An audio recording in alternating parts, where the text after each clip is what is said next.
So there are these people that live among us that are so important and so revered that when you come into their presence, you have to bow or curtsy to them. You can't touch them. You can't put, commoner can put their hand on them or approach them, in any way. You can't sit in their seat. A friend of mine worked at Buckingham Palace in London over the Christmas, over his uni holidays, and he said you couldn't sit in the throne, in the Queen's throne. It was a treasonous act and you could be hanged for it. These people, these royal people who are better than us, one of them gets a crown, which is like a hat that only they get to wear.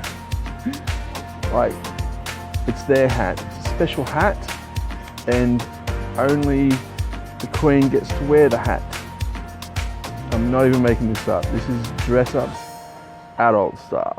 If you can't quite grasp what it's like to have a royal person in charge of your country, it's like if you live in a country now where your head of state is a president or a prime minister, it's like from this day on, when their tenure runs out or when their presidency runs out or whatever, they're just going to stay on.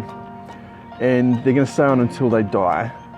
And their son or daughter is going to become the leader, unelected again, just by virtue of having mum or dad who is the king or the queen right now.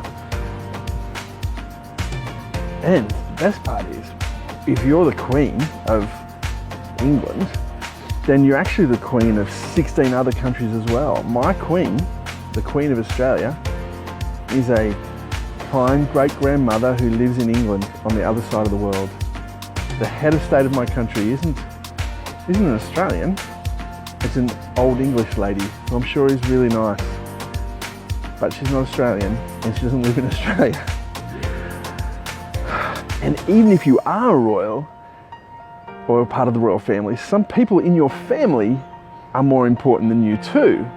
So if you're the second boy born into the family, you've got no chance of being the king, or you're well down in line, including if your big brother has a baby boy, he's in charge of, he's in front of you as well in the line to wear the hat. I mean, there's just so much about this. This is just ridiculous.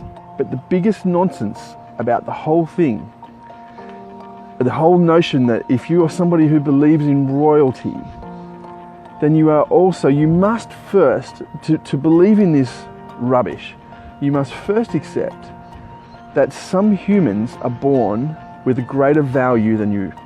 Some people are more important than you. Some people are more valuable than you. Some people deserve better than you because of some accident of birth, some genetic accident that they happen to be born into that family or into that place, wherever it is in the world. They are more important than you, which means they are also more important than your children.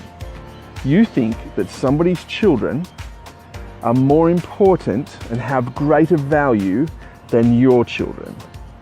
And I'm sorry, but if you think that, then you deserve to be someone's loyal subject.